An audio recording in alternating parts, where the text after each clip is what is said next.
everybody. Thank you. Thank you. Thank you, everybody. All right, everybody go ahead and have a seat. How's everybody doing today? How about Tim Spicer?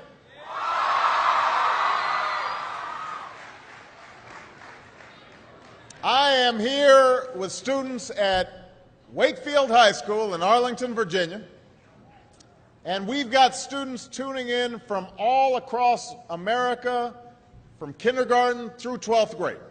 And I am just so glad that all could join us today, and I want to thank Wakefield for being such an outstanding host. Give yourselves a big round of applause.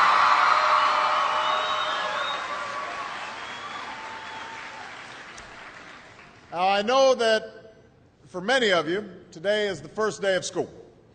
And for those of you in kindergarten or starting middle or high school, it's your first day in a new school, so it's understandable if you're a little nervous. I imagine there's some seniors out there who are feeling pretty good right now, with just one more year to go.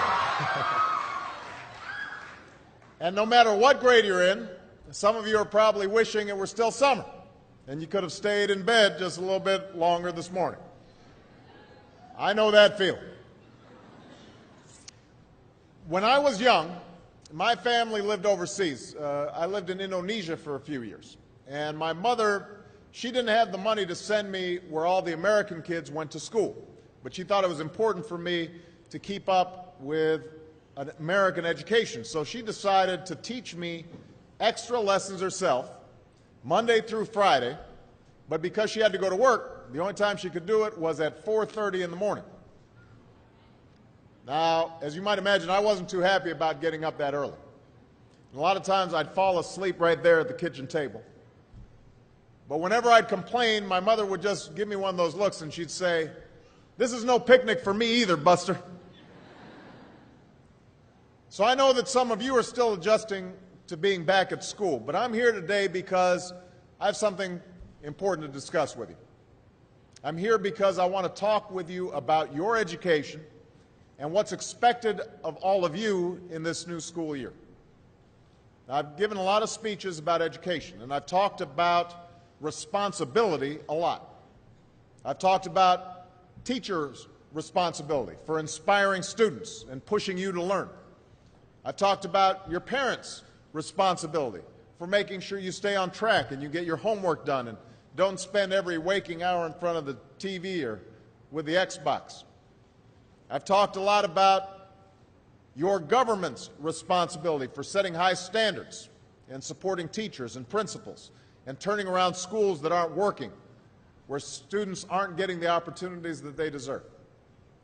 But at the end of the day, we can have the most dedicated teachers, the most supportive parents, the best schools in the world, and none of it will make a difference. None of it will matter unless all of you fulfill your responsibilities.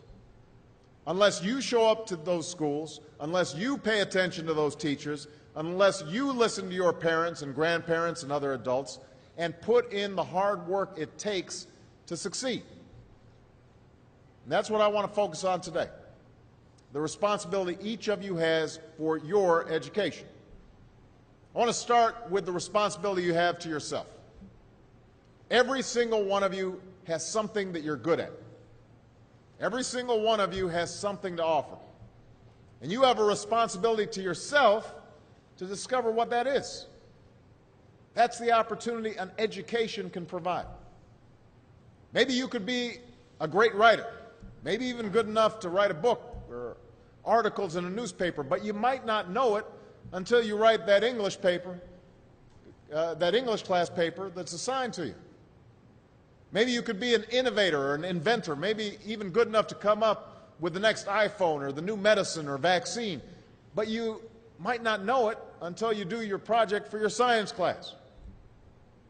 Maybe you could be a mayor or a senator or a Supreme Court justice, but you might not know that until you join student government or the debate team. And no matter what you want to do with your life, I guarantee that you'll need an education to do it. You want to be a doctor or a teacher or a police officer? You want to be a nurse or an architect, a lawyer or a member of our military? You're going to need a good education for every single one of those careers. You cannot drop out of school and just drop into a good job. You've got to train for it and work for it and learn for it. And this isn't just important for your own life and your own future. What you make of your education will decide nothing less than the future of this country. The future of America depends on you. What you're learning in school today will determine whether we as a nation can meet our greatest challenges in the future. You'll need the knowledge and problem-solving skills you learn in science and math to cure diseases like cancer and AIDS, and to develop new energy technologies and protect our environment. You'll need the insights and critical thinking skills you gain in history and social studies to fight poverty and homelessness, crime and discrimination, and make our nation more fair and more free. You'll need the creativity and ingenuity you develop in all your classes to build new companies that will create new jobs and boost our economy. We need every single one of you to develop your talents and your skills and your intellect so you can help us old folks solve our most difficult problems. If you don't do that, if you quit on school, you're not just quitting on yourself, you're quitting on your country. Now, I know it's not always easy to do well in school. I know a lot of you have challenges in your lives right now that can make it hard to focus on your schoolwork. I get it. I know what it's like. My father left my family when I was 2 years old, and I was raised by a single mom who had to work and who struggled at times to pay the bills and wasn't always able to give us the things that other kids had. There were times when I missed having a father in my life. There were times when I was lonely and I felt like I didn't fit in. So I wasn't always as focused as I should have been on school, and I did some things that I'm not proud of, and I got in more trouble than I should have. And my life could have easily taken a turn for the worse. But I was lucky. I got a lot of second chances, and I had the opportunity to go to college and law school and follow my dreams. My wife, our First Lady, Michelle Obama, she has a similar story. Neither of her parents had gone to college, and they didn't have a lot of money. But they worked hard, and she worked hard so that she could go to the best schools in this country. So some of you might not have those advantages. Maybe you don't have adults in your life who give you the support that you need. Maybe someone in your family has lost their job and there's not enough money to go around. Maybe you live in a neighborhood where you don't feel safe or have friends who are pressuring you to do things you know aren't right. But at the end of the day, the circumstances of your life, what you look like, where you come from, how much money you have, what you've got going on at home, none of that is an excuse for neglecting your homework or having a bad attitude in school. That's no excuse for talking back to your teacher or cutting class or dropping out of school. There is no excuse for not trying. Where you are right now doesn't have to determine where you'll end up. No one's written your destiny for you, because here in America, you write your own destiny. You make your own future. That's what young people like you are doing every day all across America. Young people like Jasmine Perez from Roma, Texas.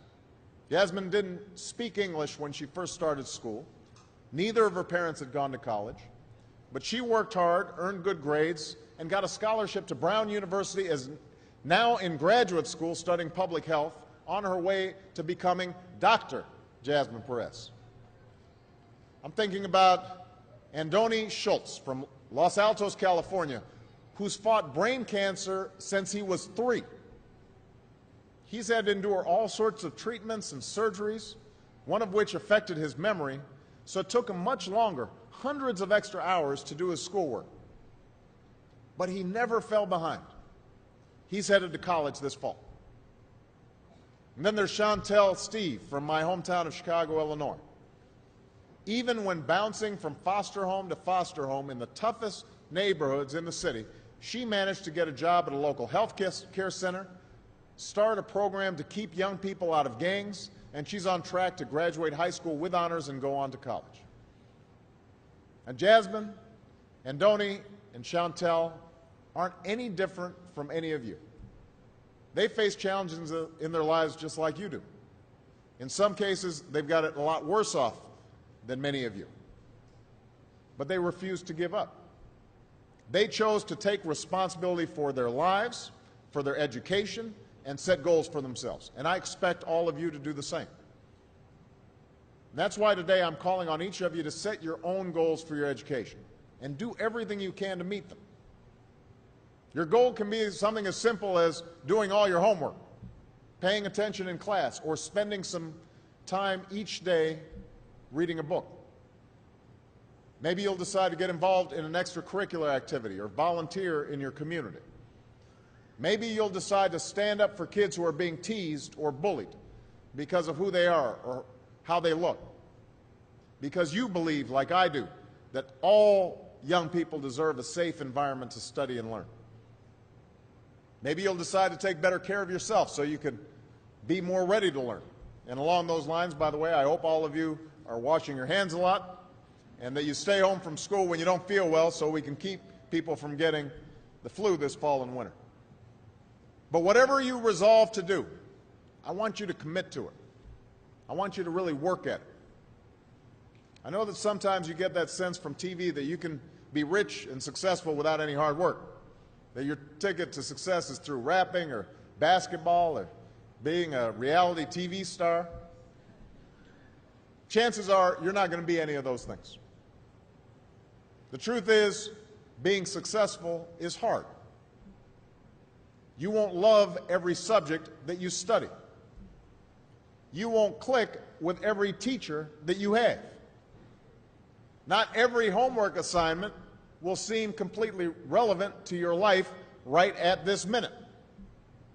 And you won't necessarily succeed at everything the first time you try. That's okay. Some of the most successful people in the world are the ones who've had the most failures. J.K. Rowling, who wrote Harry Potter, her first Harry Potter book was rejected 12 times before it was finally published. Michael Jordan was cut from his high school basketball team. He lost hundreds of games and missed thousands of shots during his career. But he once said, "I have failed over and over and over again in my life, and that's why I succeed." These people succeeded because they understood that you can't let your failures define you. You have to let your failures teach you. You have to let them show you what to do differently the next time. So if you get into trouble, that doesn't mean you're a troublemaker. It means you need to try harder to act right. If you get a bad grade, that doesn't mean you're stupid. It just means you need to spend more time studying. No one's born being good at all things. You become good at things through hard work. You're not a varsity athlete the first time you play a new sport. You don't hit every note the first time you sing a song. You've got to practice. The same principle applies to your schoolwork. You might have to do a math problem a few times before you get it right. You might have to read something a few times before you understand it. You definitely have to do a few drafts of a paper before it's good enough to hand in. Don't be afraid to ask questions. Don't be afraid to ask for help when you need it. I do that every day. Asking for help isn't a sign of weakness, it's a sign of strength, because it shows you have the courage to admit when you don't know something, and that then allows you to learn something new.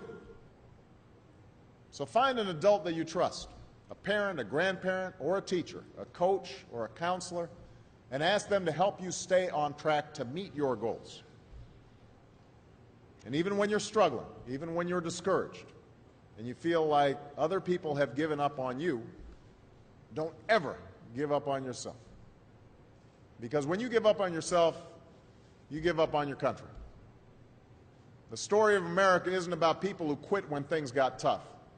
It's about people who kept going, who tried harder, who loved their country too much to do anything less than their best. It's the story of students who sat where you sit 250 years ago and went on to wage a revolution, and they founded this nation. Young people. Students who sat where you sit 75 years ago, who overcame a depression and won a world war, who fought for civil rights and put a man on the moon. Students who sat where you sit 20 years ago, who founded Google and Twitter and Facebook and changed the way we communicate with each other. So today, I want to ask all of you, what's your contribution going to be? What problems are you going to solve? What discoveries will you make? What will a president who comes here in 20 or 50 or 100 years say about what all of you did for this country? You know, your families, your teachers, and I are doing everything we can to make sure you have the education you need to answer these questions. I'm working hard to fix up your classrooms and get you the books and the equipment and the computers you need to learn. But you've got to do your part too. So I expect all of you to get serious this year. I expect you to put your best effort into everything you do. I expect great things from each of you. So don't let us down. Don't let your family down or your country down. Most of all, don't let yourself down. Make us all proud. Thank you very much, everybody. God bless you. God bless America.